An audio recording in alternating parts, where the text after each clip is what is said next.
श्री शिवाय नमस्तुभ्यम। जय माता रानी। दोस्तों, आपके अपने चैनल धर्म साधना में आपका बहुत बहुत स्वागत है। माँ भगवती दुर्गा की कृपा आप और आपके पूरे परिवार पर सदा सर्वदा बनी रहे। दोस्तों, आज है 28 अप्रैल 2022, गुरुवार का दिन है और आज है वैशाख मास के कृष्ण पक्ष की त्रयोदशी तिथि। त्रयोदशी तिथि भगवान भोलेनाथ को समर्पित होती है और शास्त्रों के अनुसार आज के दिन जो भी भक्त भगवान शिव की पूजा आराधना करते हैं, विशेषकर प्रदोष काल में शाम के समय, उनके मन की समस्त इच्छाएं, समस्त कामनाएं पूर्ण होती हैं और कोई भी परेशानी उनके जीवन में नहीं रहती है, क्योंकि भगवान भोलेनाथ की असीम कृपा उन्हें प्राप्त हो जाती है।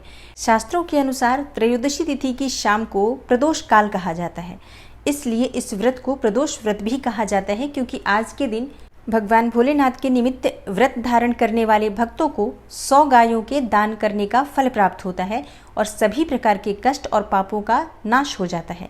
शास्त्रों के अनुसार प्रदोष व्रत को मंगलकारी और भगवान भोलेनाथ की कृपा दिलाने वाला व्रत माना गया है और सूत जी कहते हैं कि शत्रु विनाशक ये व्रत होता है और भक्ति हमें प्राप्त होती है इस व्रत को करने से। ये व्रत बहुत ही श्रेष्ठ व्रतों में से एक व्रत माना जाता है, इसलिए प्रत्येक मनुष्य को प्रदोष का व्रत अवश्य करना चाहिए। और अगर आप व्रत नहीं रख पाते हैं तो भी आज के दिन प्रदोष काल में यानी संध्या काल में भगवान शिव और माता पार्वती की पूजा जरूर करनी चाहिए। दोस्तों, आज की वीडियो में मैं आपको सुनाने वाली हूँ गुरु प्रदोष व्रत की कथा। इस कथा का श्रवण करने मात्र से समस्त पापों का नाश हो जाता है और मनवांछित फल की प्राप्ति होती है। तो भगवान शिव की कृपा पाने के लिए इस कथा का श्रवण हमें अवश्य करना चाहिए। आप व्रत करते हैं तब तो ये कथा सुनेंगे ही, जो भक्त व्रत नहीं करते हैं उन्हें भी भगवान भोलेनाथ की पूजा आराधना करने के बाद इस व्रत कथा का श्रवण अवश्य करना चाहिए। तो आज की वीडियो को पूरा ज़रूर देखिए और अगर आपको आज की वीडियो अच्छी लगे तो लाइक भी ज़रूर कीजिए, शेयर भी ज़रूर कीजिए फैमिली फ्रेंड्स के साथ। और चैनल पर पहली बार आए हैं, अगर अभी तक आपने चैनल को सब्सक्राइब नहीं किया है तो आज की वीडियो अगर आपको अच्छी लगे तो चैनल को सब्सक्राइब ज़रूर कर लीजिए और बेल बटन को भी प्रेस कर लीजिए। तो इससे ये होगा कि इस चैनल पर जो नई वीडियो अपलोड होंगी उनकी नोटिफिकेशन आपको सही समय पर प्राप्त होगी। तो सबसे पहले बात कर लेते हैं वैशाख मास के कृष्ण पक्ष के प्रदोष व्रत के शुभ मुहूर्त के बारे में। देखिए, त्रयोदशी की तिथि प्रारंभ हो रही है 28 अप्रैल की रात्रि 12:23 पर और समाप्त हो रही है 29 अप्रैल की रात्रि 12:26 पर। और 28 अप्रैल गुरु प्रदोष के दिन पूजा का शुभ मुहूर्त यानी कि प्रदोष काल की पूजा का जो शुभ मुहूर्त है वो शाम 6:54 से रात्रि 9:04 तक का है। इस शुभ मुहूर्त में पूजा करना बहुत ही श्रेष्ठ माना जाता है। और अब हम श्रवण करेंगे गुरु प्रदोष की पौराणिक कथा का। तो मन में भगवान भोलेनाथ और माता पार्वती का ध्यान कीजिए, पूरे शिव परिवार का ध्यान कीजिए, भगवान भोलेनाथ को पूरे परिवार सहित प्रणाम कीजिए। ओम पार्वती पतये नमः इस मंत्र का मन ही मन उच्चारण कीजिए और उसके बाद इस पावन और बहुत ही पवित्र समस्त पापों का नाश करने वाली गुरु प्रदोष व्रत की कथा का श्रवण कीजिए। इस कथा के अनुसार एक बार इंद्र और वृत्तासुर की सेना में घनघोर युद्ध हुआ। देवताओं ने दैत्य सेना को पराजित कर नष्ट भ्रष्ट कर डाला। यह देख वृत्तासुर अत्यंत क्रोधित हो स्वयं युद्ध को उद्यत हुआ। आसुरी माया से उसने विकराल रूप धारण कर लिया। सभी देवता भयभीत होकर गुरुदेव बृहस्पति की शरण में पहुंचे। बृहस्पति महाराज बोले, पहले मैं तुम्हें वृत्तासुर का वास्तविक परिचय दे दूं। वृत्तासुर बड़ा तपस्वी और कर्मनिष्ठ है। उसने गंधमादन पर्वत पर घोर तपस्या कर शिवजी को प्रसन्न किया। पूर्व समय में वह चित्ररथ नाम का राजा था। एक बार वह अपने विमान से कैलाश पर्वत चला गया। वहां शिवजी के वाम अंग में माता पार्वती को विराजमान देखकर वह उपहास पूर्वक बोला, हे प्रभु, मोह माया में फंसे होने के कारण हम स्त्रियों के वशीभूत रहते हैं, किंतु देवलोक में ऐसा दृष्टिगोचर नहीं हुआ कि स्त्री आलिंगनबद्ध हो सभा में बैठे। चित्ररथ के यह वचन सुन सर्वव्यापी शिवशंकर हंसकर बोले, हे राजन, मेरा व्यवहारिक दृष्टिकोण पृथक है। मैंने मृत्युदाता कालकूट महाविष का पान किया है, फिर भी तुम साधारण जन की भांति मेरा उपहास उड़ाते हो। तब माता पार्वती क्रोधित हो चित्ररथ से संबोधित हुई, अरे दुष्ट, तूने सर्वव्यापी महेश्वर के साथ ही मेरा भी उपहास उड़ाया है। अतएव मैं तुझे वह शिक्षा दूंगी कि फिर तू ऐसे संतों के उपहास का दुस्साहस नहीं करेगा। अब तू दैत्य स्वरूप धारण कर विमान से नीचे गिर, मैं तुझे शाप देती हूँ। और तब जगदम्बा भवानी के अभिशाप से चित्ररथ राक्षस योनि को प्राप्त हुआ और त्वष्टा नामक ऋषि के श्रेष्ठ तप से उत्पन्न हो वृत्तासुर बना।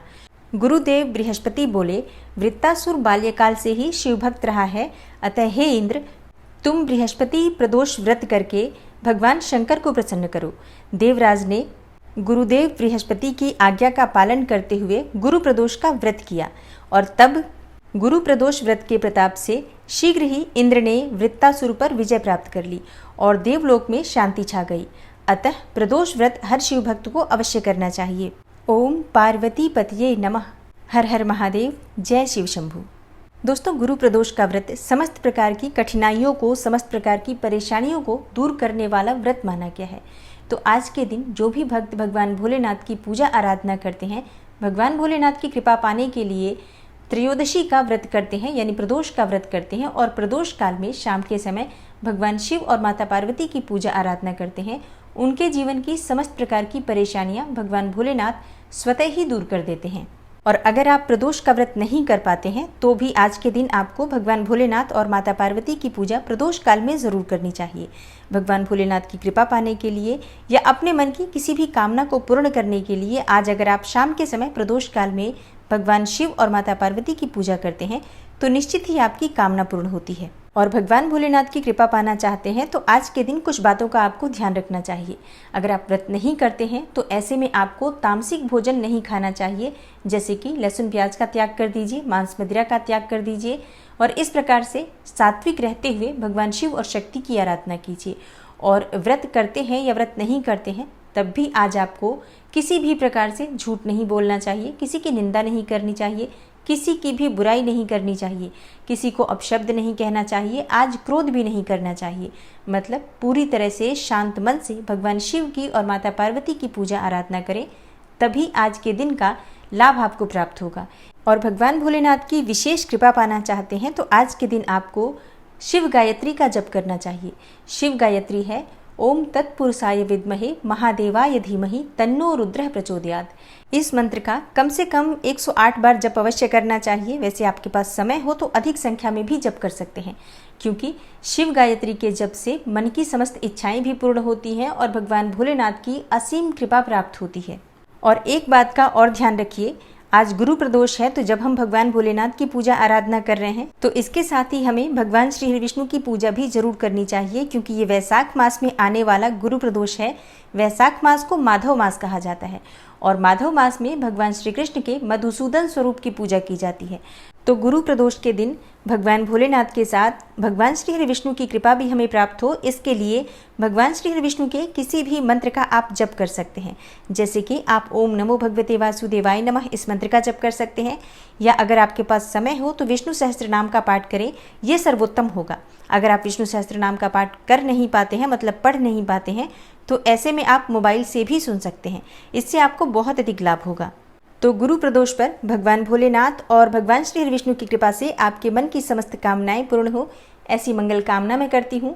आशा करती हूँ आज की वीडियो से आपको लाभ अवश्य होगा। अगर आपको आज की वीडियो अच्छी लगी हो, थोड़ी सी भी आपके लिए हेल्पफुल हो, तो वीडियो को लाइक ज़रूर किया करें, क्योंकि आपके लाइक्स, आपके कमेंट्स बहुत महत्वपूर्ण हैं। ये एकमात्र जरिया है जिससे मुझे पता चलता है कि ये वीडियो आपके लिए उपयोगी है और आपको ये वीडियो पसंद आ रही है।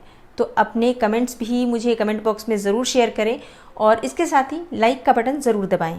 और अगर आप चैनल पर पहली बार आए हैं, अभी तक आपने चैनल को सब्सक्राइब नहीं किया है, तो आज की वीडियो अगर आपको अच्छी लगे तो चैनल को सब्सक्राइब ज़रूर कर लीजिए और बेल बटन को भी प्रेस कर लेंगे, तो इससे ये होगा कि इस चैनल पर जो नई वीडियो अपलोड होंगी उनकी नोटिफिकेशन आपको सही समय पर प्राप्त होगी। मैं मिलती हूँ आपसे अगली वीडियो में, तब तक के लिए नमस्कार।